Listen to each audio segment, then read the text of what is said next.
Bismillahirrahmanirrahim. Assalamualaikum warahmatullahi wabarakatuh. Puji syukur mari kita panjatkan kepada Allah Subhanahu wa taala yang telah memberikan kita nikmat berupa iman dan nikmat Islam, sehingga saya bisa memenuhi tugas mata kuliah pendidikan agama Islam. Shalawat serta salam tak lupa kita limpahkan kepada Nabi besar Nabi Muhammad SAW. Sebelumnya, saya akan memperkenalkan diri. Nama saya Nur Cahaya dengan NIM D1A2201137 dari Prodi Farmasi kelas 1B. Pada presentasi kali ini, saya akan menyampaikan materi tentang wawasan Al-Quran. Yang pertama ada pengertian. Al-Quran merupakan sebuah kitab suci bagi umat Islam. Al-Quran adalah sumber hukum utama dalam ajaran agama Islam. Dari segi bahasa, Al-Quran berasal dari bahasa Arab Qora, yang berarti bacaan atau sesuatu yang dibaca berulang-ulang. Menurut istilah, Al-Quran adalah wahyu Allah Subhanahu wa taala yang diturunkan kepada Nabi Muhammad SAW melalui malaikat Jibril sebagai petunjuk bagi umat manusia. Al-Quran diturunkan secara berangsur-angsur selama kurang lebih 23 tahun. Al-Quran terdiri dari 114 surah yang terbagi ke dalamnya dengan jumlah ayat kurang lebih 6.236 ayat. Fungsi dan peranan Al-Quran, yaitu ada 4. Yang pertama, Al-Huda sebagai petunjuk. Yang kedua, Al-Furqan sebagai pembeda. Yang ketiga, Al-Mu'izah sebagai nasihat. Dan As-Sifah sebagai obat. Yang pertama ada Al-Huda. Al-Quran ada 3 posisi. Al-Quran yang berfungsinya sebagai petunjuk. Al-Quran menjadi petunjuk bagi manusia secara umum, petunjuk bagi orang-orang yang bertakwa, dan petunjuk bagi orang-orang yang beriman. Yang kedua, Al-Furqan. Al-Furqan berfungsi sebagai pembeda antara yang hak dan yang batil. Yang ketiga, Al-Mu'izah. Nasihat yang terdapat dalam Al-Quran biasanya berkaitan dengan sebuah peristiwa atau kejadian yang bisa dijadikan pelajaran di masa sekarang atau masa setelahnya. Yang keempat, As-Sifah. Al-Quran bisa menjadi obat penyakit mental di mana pembaca Al-Quran dan mengamalkannya dapat terhindar dari berbagai hati atau mental. Meskipun Al-Quran hanya sebatas bacaan saja, namun pembacanya memberikan pencerahan yang setiap orang yang beriman. Selanjutnya ada sejarah penulisan Al-Quran. Yang pertama ada pada masa Nabi Muhammad SAW. Pada masa ini masih sedikit orang yang bisa baca tulis karena keterbatasan media tulis. Pada masa ini Al-Quran lebih banyak dihafalkan karena kemampuan para sahabat sangat kuat, sehingga penghafal Al-Quran saat itu sangat banyak. Penulisan pada masa ini dilakukan dengan media yang terbatas, yaitu pada pelepah tamar kurma, pelempengan batu, daun lontar, kulit atau daun kayu, pelana, dan potongan tulang belulang binatang. Yang kedua ada pada masa Abu Bakar As-Siddiq. Pada tahun 12 Hijriah, banyak penghafal Al-Quran yang wafat. Maka Abu Bakar memerintahkan para sahabat untuk mengumpulkan Al-Quran agar tidak hilang. Umar bin Khattab mengemukakan gagasannya untuk menulis Al-Quran kepada Abu Bakar. Namun Abu Bakar tidak mau melakukannya karena takut dosa. Dengan banyak pertimbangan, beliau pun menerima usulan Umar. Kemudian beliau memanggil Zaid bin Sabit mencari dan mengumpulkan naskah Al-Quran yang ditulis di atas pelepah kurma, permukaan batu cadas, dan dari hafalan para sahabat. Pada masa ini, Al-Quran yang tersusun rapi disebut dengan mushaf. Selanjutnya pada masa Utsman bin Affan. Pada tahun 25 Hijriah, muncul perbedaan di antara kaum muslimin dalam hal dialek bacaan Al-Quran. Sehingga Utsman memerintahkan untuk mengumpulkan mushaf tersebut menjadi satu mushaf guna menyamakan bacaan Al-Quran. Utsman memerintahkan Zaid bin Sabit, Abdullah bin Az-Zubair, Sa'id ibnul As dan Abdurrahman ibnul Harits bin Isyam untuk menuliskan kembali naskah-naskah Al-Quran yang telah ada sebelumnya, dipegang oleh Hafsah dan memperbanyaknya. Setelah menyelesaikan penulisan Al-Quran dalam dialek Quraisy, Utsman mengembalikan mushaf itu kepada para sahabat, mengirimkan hasil pekerjaan tersebut ke seluruh Islam. Selanjutnya ada ilmu-ilmu Al-Quran.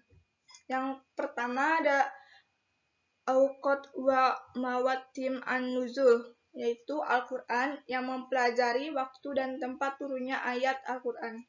Yang kedua ada Al-Quran yang menjelaskan masa dan tertib turunnya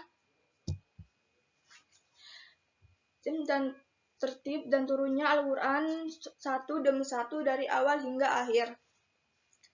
Asbabun Nuzul,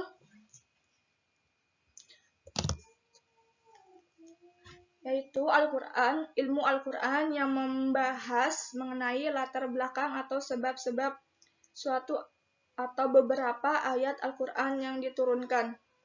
Yang keempat ada adabi tilawat Al-Quran, ilmu Al-Quran yang membahas tentang cara aturan seseorang dalam membaca Al-Quran dari segi kondisi lahir maupun batin. Yang kelima ada ilmu tajwid, yaitu suatu ilmu yang mempelajari bagaimana cara menyembunyikan atau mengucap huruf-huruf yang terdapat dalam kitab suci Al-Quran. Yang keenam, ras Al-Quran, ilmu yang mempelajari tentang penulisan mushaf Al-Quran yang dilakukan dengan cara khusus, baik dalam penulisan lafal-lafalnya maupun bentuk-bentuk huruf yang digunakan. Yang ketujuh, Fawati as-Sufar, ilmu Al-Quran yang membicarakan kalimat-kalimat pembuka suatu surah. Ilmu ini cenderung mempelajari arti dan tafsir kalimat-kalimat tersebut. Yang kedelapan, Gharib Al-Quran, ilmu Al-Quran yang membahas mengenai arti dari kata-kata yang ganjil dalam Al-Quran yang tidak biasa digunakan dalam percakapan sehari-hari. Yang kesembilan ada Ma'rifatil Muhkam wa Alamul Mutasyabih, ilmu Al-Quran yang membahas keindahan bahasa dalam susunan Al-Quran, baik mengenai sastra, keistimewaan uslub, dan susunan kalimat-kalimatnya. 10. Badai Al-Quran, ilmu yang membahas keindahan bahasa dalam susunan Al-Quran, baik mengenai sastra, keistimewaan uslub, dan susunan kalimat-kalimatnya. 11. Iara Al-Quran, ilmu Al-Quran yang membahas kedudukan setiap kata dalam susunan kalimat ta'bir untuk mengetahui arti dan makna suatu ayat. Yang 12. Tanasubi ayat Al-Quran, ilmu Al-Quran yang membahas penyesuaian atau hubungan antara satu ayat Al-Quran dengan ayat lain, baik yang ada di depannya ataupun di belakangnya. Yang ke-13, Wajh wa'an najhar ilmu Al-Quran yang membahas kata-kata dalam Al-Quran yang memiliki banyak arti dan makna yang dimaksud dalam suatu ayat. Yang ke-14, Jidal Al-Quran, ilmu Al-Quran yang membahas tentang bantahan Al-Quran terhadap orang yang mengingkari seruan dan keterangan-keterangannya. Yang 15, Amsal Al-Quran, ilmu Al-Quran membahas perumpamaan-perumpamaan yang terdapat dalam Al-Quran dengan mensyarah ayat-ayat perumpamaan yang ada di dalamnya. Yang ke-16, Qasas Al-Quran, ilmu Al-Quran yang membahas tentang kisah-kisah umat dan nabi-nabi terdahulu, serta peristiwa-peristiwa yang terjadi semasa Al-Quran diturunkan. Yang ke-17, I'ja Al-Quran, ilmu Al-Quran yang membahas mengenai kekuatan dari susunan lafal dan kandungan Al-Quran, hingga dapat mengalahkan ahli-ahli bahasa Arab dan ahli-ahli lainnya. Yang terakhir ada tafsir Al-Quran, ilmu pengetahuan untuk memahami dan menafsirkan yang bersangkutan dengan Al-Quran, dan isinya berfungsi sebagai mubayyin, memberi penjelasan, menjelaskan tentang arti dan kandungan Al-Quran, khususnya menyangkut ayat-ayat yang tidak dipahami dan samar. Selanjutnya ada kandungan Al-Quran. Yang pertama, akidah dan tauhid. Secara mitologi, akidah berarti kepercayaan atau keyakinan.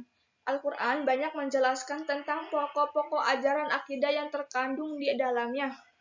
Akidah secara terminologi didefinisikan sebagai suatu kepercayaan yang harus diyakini dengan sepenuh hati, dinyatakan dengan lisan, dan dimanifestasikan dalam bentuk amal perbuatan.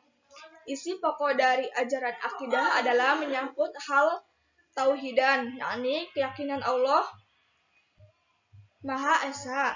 Di antaranya dalam Quran surat Al-Ikhlas ayat 1-4.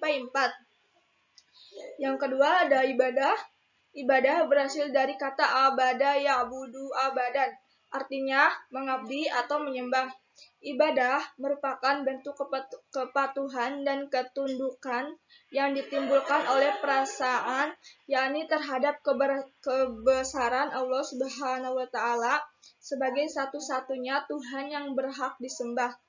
Di dalam Al-Quran dijelaskan bahwa tujuan diciptakannya jin dan manusia tidak lain adalah untuk beribadah.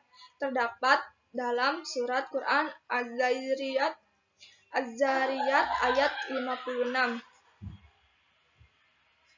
Ibadah terbagi menjadi dua, yaitu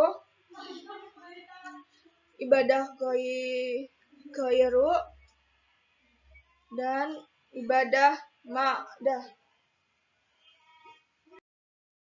Yang ketiga ada akhlak. Dari segi bahasa, akhlak merupakan bentuk jaman dari kata khuluq yang berarti memperangi, tingkah laku atau budi pekerti. Figur yang bisa dijadikan suri tauladan bagi umat Islam adalah Rasulullah Shallallahu Alaihi Wasallam, sebab kepribadian beliau bersumber langsung kepada Al-Quran. Ayat Al-Quran yang menyatakan tentang ajaran akhlak Nabi Muhammad Shallallahu Alaihi Wasallam di antaranya Al-Quran surat Al-Ahzab ayat 21. Yang keempat ada hukum. Al-Quran juga berisi kaidah-kaidah dan ketentuan-ketentuan dasar yang menyeluruh bagi manusia, agar memberikan pedoman kepada manusia supaya kehidupannya menjadi adil, aman, teratur.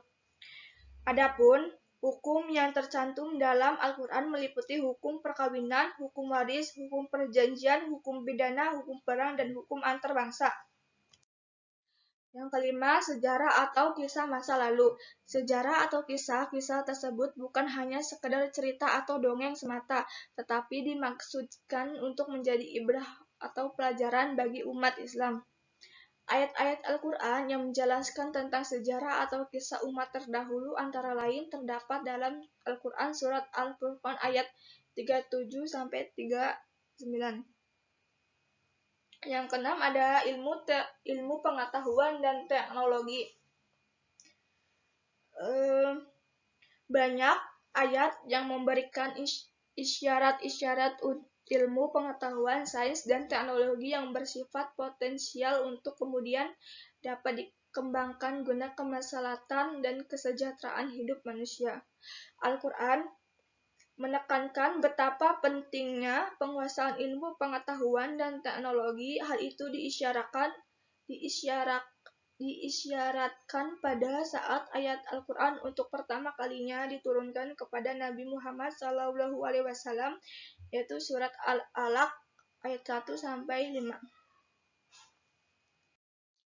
Yang terakhir ada keistimewaan Al-Quran, yaitu ada 6. Yang pertama, Al-Quran terjaga kemurniannya. Yang kedua, pemberi syafaat. Yang ketiga, Al-Quran mengandung kebenaran. Yang keempat, Al-Quran mudah dihafalkan. Yang kelima, Al-Quran adalah mukjizat sehingga tidak ada yang mampu membuatnya. Yang terakhir, yang keenam, Al-Quran adalah obat penenang hati. Oke, sekian dari presentasi dari saya. Bila ada salah kata, mohon maaf. Wabillahi taufiq wal hidayah. Wassalamualaikum warahmatullahi wabarakatuh. Terus gimana? Nanti itu.